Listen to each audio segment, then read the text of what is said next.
Fazer engatinhar Dá primeiro. um passo de cada vez, né, pô? Um passo de cada vez. Um passo de cada vez. Primeiro, você não é bicho, gente. Coloca isso na cabeça de vocês, pô. Cavalo que já sai andando aí por tudo, que tem que fugir do... né? Que é presa, né? Senão se deixar, o leão vai lá e vai comer e vai morrer. Só que você não é assim. Você é ser humano. Fala, galera. Mais um vídeo.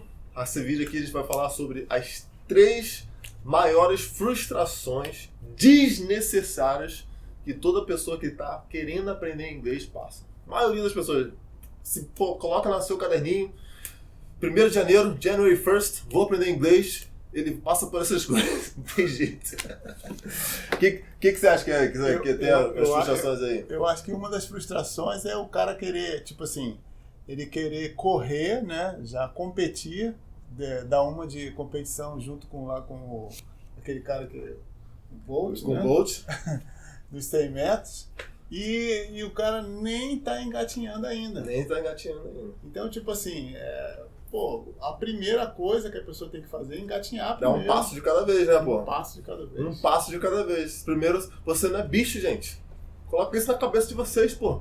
Cavalo que já sai andando aí por tudo, que tem que fugir do...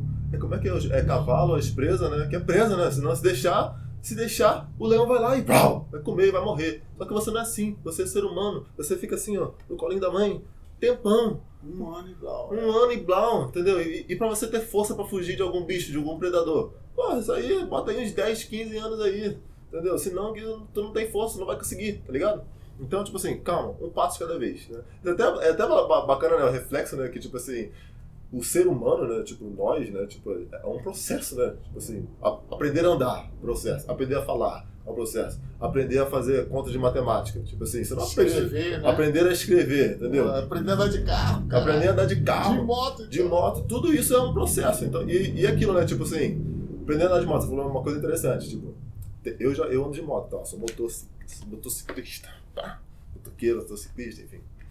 Tipo assim, no início, né, você vai pegando, e até acho que pra carro também, né, eu ando de carro também, mas o carro é a mesma coisa. Você tá andando, aí você, caraca, tem que ferrar, caraca, tem que fazer isso, caraca. Aí você, mas depois passa um tempo, você já tá fazendo aquilo ali naturalmente. E sem contar a tensão, né? Porque quando você tá no início do processo, você tira o seu primeiro ano de carteira de motorista, quando você dirige meia horinha, tu fica esgotado. É verdade. É verdade. Você sabe por que isso acontece? Por que isso acontece na nossa cabeça? Qual é o sentido disso? A gente nem falou das frustrações ainda. Mas é a parada do hábito, né? Que você não tem o hábito, a rotina. Isso daí é um conceito que eu gosto de falar, né? Um pouco mais da neurociência, né? Que tem o caminho neural. Tipo assim, isso aí vai fazer sentido, né, pra você. Por quê? O que acontece? Você tá aprendendo a dirigir, certo? Você tá aprendendo a dirigir, você fica tenso, você fica focado. Eu lembro, tipo, a gente tá falando de memória nos últimos vídeos, né? Eu lembro exatamente quando eu tirei minha moto da concessionária. Tipo, como é que era a tensão que era pra eu conseguir sair da moto da concessionária. E eu lembro que quando eu saí, a moto a concessionária ficava numa esquina assim, né? E pra você sair na estrada pra pegar a rodovia, ela tem uma inclinação, né? Sabe o que é, né? Tem uma inclinaçãozinha. Aí eu falei, primeiro dia de moto, eu falei, eu não vou sair nessa inclinação não, eu vou no lugar que é mais tranquilo e tal, tipo, e hoje eu já olho pra aquilo ali, tipo, ali é fácil de fazer, não tem problema nenhum, mas por quê? Rotina, hábito, de às vezes estar sempre fazendo aquilo ali, então, tipo assim, por que isso aconteceu do dia pra noite? Eu já saí da barriga da mamãe dirigindo moto, ou já fugindo do predador? Claro que não, mas aquilo ali foi um processo, anos já andando de moto, trabalhando e tal, não sei o que, hoje já vai no automático, entendeu? Então é uma coisa que a expectativa que a pessoa cria, né, de querer aprender tudo rápido, de processar tudo rápido, achar que é tudo de micro-ondas, e não é, não. Exatamente. Aí vamos lá, primeira frustração, né, que a gente começou a falar aqui e tal. Primeira frustração, o que acontece? Eu falei do caminho neural? Falei, né? Falou. Mas deixa eu falar melhor do caminho neural. O que acontece, né, que eu falei só caminho neural e não expliquei, né? O que acontece? Tipo, quando você está aprendendo a dirigir a moto, por exemplo, dirigir o carro, o que for, você está fazendo um novo caminho na sua cabeça, certo? E o nosso cérebro, o que ele quer fazer? Ele quer economizar energia. Ele sempre quer economizar energia. Você pode ver que o nosso corpo humano está sempre querendo economizar energia para se preparar na hora de de fugir, né? Querendo ou não, a gente é bicho, né? Também tem esse lado. Então, o que ele quer fazer? Quando o seu cérebro, ele entende que, tipo assim, caraca, ele tá fazendo aquilo ali sempre, todos os dias, então ele já passa por aquilo ali, já vai despercebido. Você já faz sem nem pensar, entendeu? Isso aí acontece com o quê? Por exemplo, você falar em português, certo? Tá falando em português, você já passa despercebido, não? É a mesma coisa que a gente quer fazer com você falando inglês. Por exemplo, todo mundo tem uma rotina de escovar o dente, certo? Rotina, você escova o dente todo dia, não?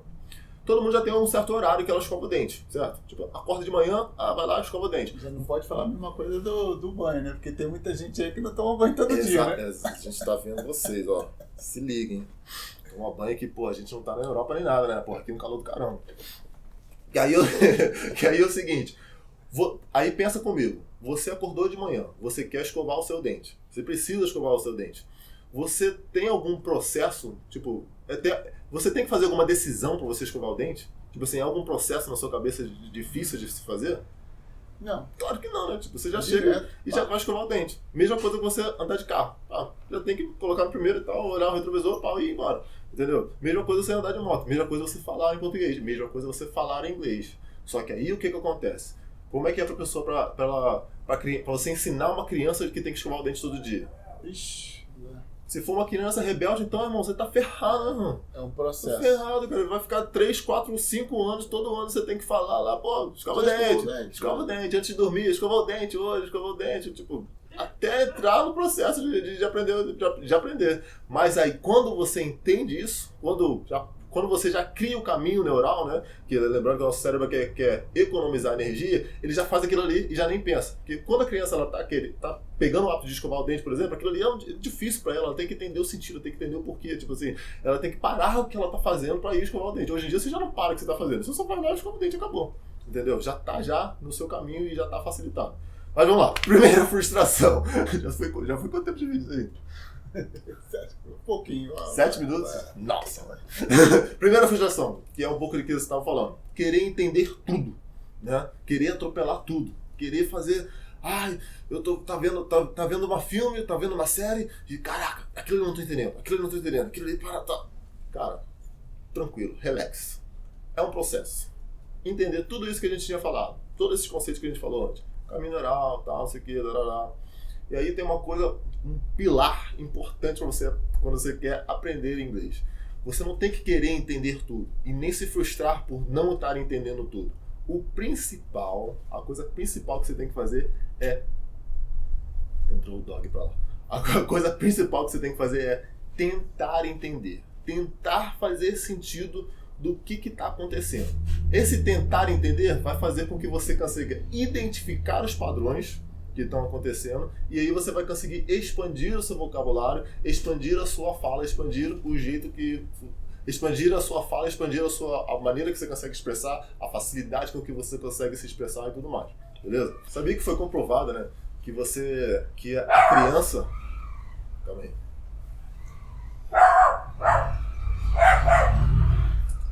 Sabia que foi comprovado que a criança, quando ela quer... Não a criança quando ela quer aprender, né? Tipo assim, a criança não quer aprender. Quando os pais estão ensinando a criança a falar, os pais, eles falam inconscientemente, né? De uma forma que é um pouquinho mais difícil do que a compreensão da criança é capaz de fazer. Sabia disso? Uhum. Tipo, já faz sentido, né? Completamente sim, sentido. Claro, é. Tipo, você tá falando com a criança lá, você sabe...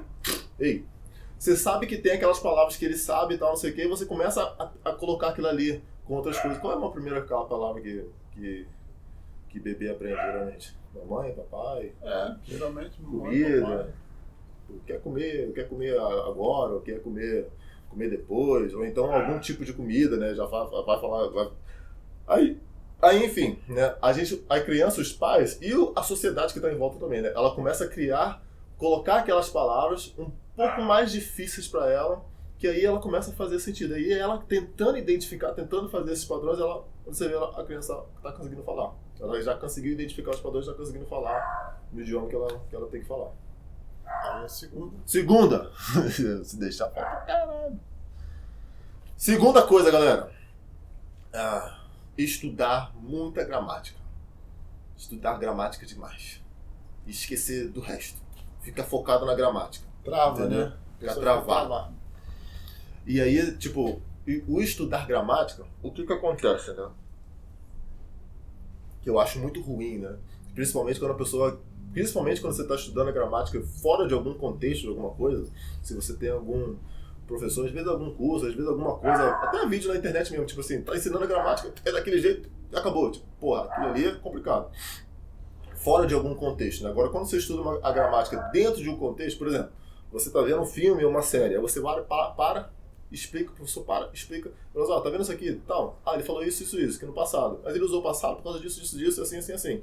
Aí que faz sentido pra vocês, entendeu? Aí que entra a parada. Que aí, quando você estuda gramática demais, você tem um falso sentido de progresso. Acho que eu já falei sobre isso, né? Falou. É uma coisa interessante que, tipo assim, se a gente for parar pra pensar nesse negócio de gramática, como nós somos brasileiros, né, a gente fala português, teoricamente, todo mundo tinha que tirar 10 em português.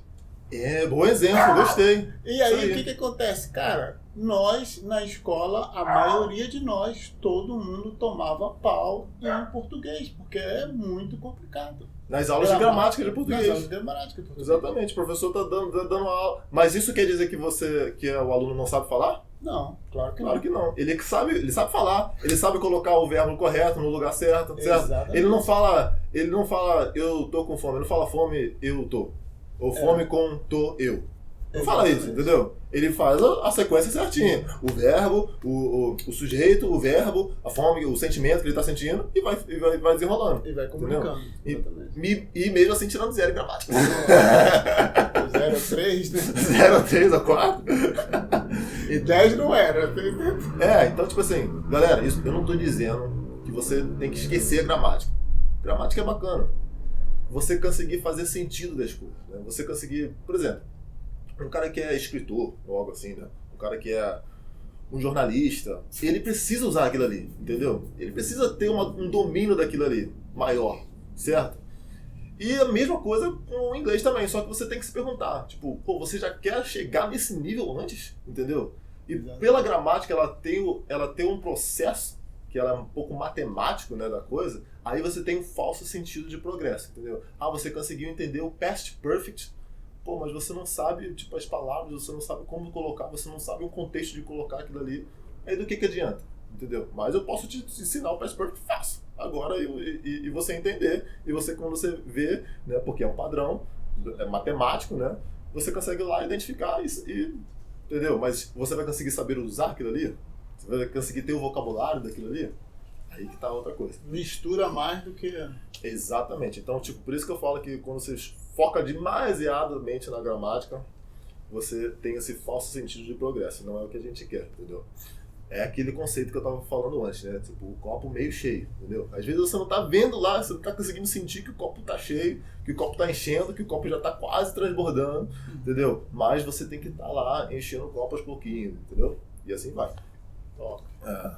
Terceira coisa, eu vou implementar essa terceira coisa com uma dica também, que eu gosto de fazer, e que quando eu tô aprendendo novos idiomas, né? Novos idiomas, eu tô tentando aprender espanhol, né? Eu sei falar um pouquinho, mas preciso ter mais tempo que isso daí. Vou até fazer um vídeo sobre uma história que eu vou mostrar sobre isso no canal. Já fica a minha ideia, né? O projeto de fazer isso. Que é o seguinte, é você sempre buscar referências em português para você conseguir falar em inglês. Como que você acha que isso deve... Pô, não tenho nenhuma ideia, não. Nenhuma ideia de como que você... Deixa eu tentar explicar melhor. Que aí, o lance é o seguinte, é você usar o português como uma muleta, certo? E você não entender o inglês pelo que é, sabe? Porque o que acontece? Tem muitas palavras, eu não vou conseguindo pensar de algum exemplo agora, mas tem muitas palavras, né? Você consegue reparar bem isso quando você vê os vídeos meus que eu tô explicando as músicas. Que aí já entra os exemplos, que eu já falo sobre isso. Que é o seguinte, você usar tem algum conceito, tem alguma palavra, alguma coisa em inglês, só que ele tem um peso, entendeu? E às vezes a tradução não quer dizer a mesma coisa, entendeu? E aí, quando você está sempre buscando essas referências, é o quê? É você usar o tradutor direto. Vocês sabem quem vocês são. A pessoa que vai lá, fica assim, eu entendi, coloquei no tradutor. Só que tipo assim, pô, pra você conseguir... Vamos imaginar, certo? Você está querendo conversar com alguém em inglês. Tem aquele exemplo clássico, né? Você está querendo conversar com alguém em inglês. Você está conversando Você tá conversando com... Você tá longo pra caramba nesse vídeo. Não, pode ver. Você tá conversando com um gringo em inglês, certo? Só que você tá buscando as suas referências em português. Aí você vai entender que a gente falou desse vídeo, né, sobre o caminho neural que tem que passar e tal, e como isso tem que ser fluido, né, para ser mais rápido e tal. O que vai acontecer? Você tá falando com um gringo, o gringo tá falando contigo, fala aí alguma coisa em inglês. Fala aí. Pergunta alguma coisa. What sport you like? Hã? What sport you like? What sport do you like, né? Aí ele perguntou, what sport do you like? Aí você lembra. Eu sou o cara que tô aprendendo inglês, né, e tal, já não tá tão natural pra mim, e tô usando essa frustração, essa terceira frustração, né, tô usando o português como muleta, que não é o que você quer fazer. Aí ele fala assim, what sport do you like? Aí ele fala assim, pá. What is your favorite sport? What is your favorite sport? Enfim. Aí você lembra, sport. Aí você lembra, sport é esporte. Aí você lembra daquela outra coisa, do you, que ele quer fazer uma pergunta. E like é gostar. Aí você pensa, beleza. Ele tá perguntando qual esporte que eu gosto. Aí isso tudo você tá fazendo na sua cabeça. Ele falou uma coisa em inglês, entrou na sua cabeça em inglês, você processou aquela coisa em português pra você. Aí você pensa assim, qual esporte que eu gosto? Eu gosto de basquete, entendeu? Aí você pensa, caraca, agora eu tenho que falar, eu gosto de basquete. Aí você pensa, tipo, eu tenho que traduzir aquilo ali na minha mente. E aí gente, isso aí cria um processo na sua cabeça, que é o quê? Gente, no primeiro momento, né, vou ser sincero, né? Tipo, nos primeiros momentos você vai fazer isso, normal. Só que quando você está sempre usando o português como uma muleta, aí lá na frente você vai começar a se frustrar, você vai começar a ficar puto contigo mesmo, que você não está conseguindo fazer aquela coisa com mais agilidade, mesmo que... Aí tem aquela coisa, né? O aluno, eu entendo tudo, mas eu não estou conseguindo desenrolar. Por quê? Você está querendo usar o português como muleta, né, e tal, aí não dá certo. Aí tem uma dica, né, que eu gosto de fazer. Até quando eu aprendi o português de novo, quando eu aprendi inglês eu já era muito pequeno, mas quando eu aprendi português de novo, né, no Brasil, quando eu voltei, eu usava muito isso quando eu tento aprender novos idiomas também. Que é o quê? O que eu tento fazer? Eu tento falar, por exemplo, eu penso primeiro na mensagem que eu quero expressar, certo? Que eu quero falar no momento e tal, não sei o quê. E eu penso tipo assim, cara, esquece as palavras que você sabe em português, entendeu? Esquece. Eu não tô conseguindo pensar em algum exemplo, mas me ajuda a pensar no exemplo aí. Um exemplo de... Por exemplo, galera, eu quero ir pro mercado para comprar massa para fazer lasanha, certo? Você sabe falar todas as palavras em inglês? Não. O que você vai fazer então, meu querido amigo, meu querido colega? Que é o que eu tento fazer também. Que é o que você já tem que começar a fazer quando você tá querendo falar mais inglês, querendo falar, quando o seu copo já tá mais enchendo e tal, né, tudo mais. O que você vai fazer? Você vai pensar no seguinte, esquece português, porque se eu querer ficar tentando traduzir massa de lasanha para inglês, não vai dar certo, entendeu? Não vai dar. Então, o que eu sei? Aí você tem que se perguntar, o que eu sei em inglês, quais são as palavras que eu sei em inglês, para eu conseguir dizer mais ou menos a mesma mensagem que eu quero fazer. Que eu quero ir para o mercado para fazer uma lasanha, entendeu? Aí você pensa, eu não sei falar massa de lasanha. Então essa palavra eu vou esquecer. Então eu vou dizer a mesma coisa sem falar massa de lasanha. Por exemplo, I need to go to the supermarket to buy things. Aí você fala coisas, né? Nesse caso é uma coisa mesmo. To buy things to make lasanha. Garfield favorite food. Garfield favorite food, né? Já lembra essa coisa também. Você pode... Bom exemplo aí. To make Garfield favorite food. Ele esqueceu da lasanha, né? Não sei, imagina. A comida favorita do Garfield. Ponto. A pessoa já vai entender. É esse exemplo que eu queria chegar mesmo. Tipo, você meio que falou igual índio, falou igual criança. Entendeu? Porque você não sabe exatamente aquela palavra. Só que você buscou o que você sabe em inglês para você conseguir dizer aquela mensagem. Isso que é importante, entendeu? Aí você já está começando a rodar as rodinhas do inglês já na sua cabeça. Que é isso que a gente quer. Beleza? Então, não use o inglês como... Eita. Não fica sempre buscando referências em português, tá? E essa é a terceira frustração, e o vídeo já tá longo demais, e vou encerrar esse negócio. Show? Valeu, galera. Curtiu? Se inscreve aí, curte aí, se inscreve aí, por favor. Compartilha com alguém, please. E tamo together, galera. Valeu.